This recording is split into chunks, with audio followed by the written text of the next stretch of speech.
last year, during the slow season of my short-term rentals, I was just really frustrated. I was like, where am I going to go to make the last couple $1,000 I need to make sure I hit all of my rents, make sure I have all my bills paid?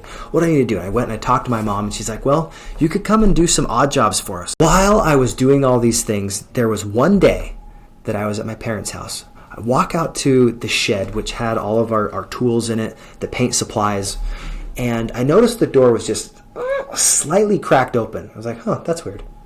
I open the door, I walk in, and I hear this like this weird buzzing sound. I was like, what the heck? Where is that?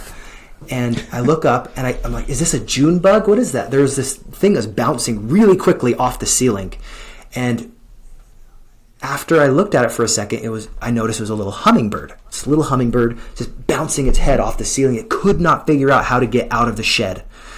And I was like, well, I'm going to try and catch this thing and get him out of here. So I opened the door really wide, and I was like, come get out. And I was like gesturing, trying to make him go out there. And he could not, for the life of him, figure out how to get out of the shed. I was taken aback how easy it was for him to get in, but how hard it was for him to get out. It's almost like one of those little wasp traps. They get in there, and then even though the way they came in is right there, they can't figure out how to get out. So I tried to swat at him with a broom to get him out, and he was too frantic to go out. So I got on these little gloves. I had these garden gloves, the rubber ones. So just in case, he don't poke me and make me bleed or something. But I was tall enough, I was able to kind of press him softly against the ceiling and cup him into my hands. And when I looked at him, his head, he'd been bouncing off long enough. I don't know if he'd been in there a few hours or he'd been in there a whole day, but his head, the feathers looked kind of flattened.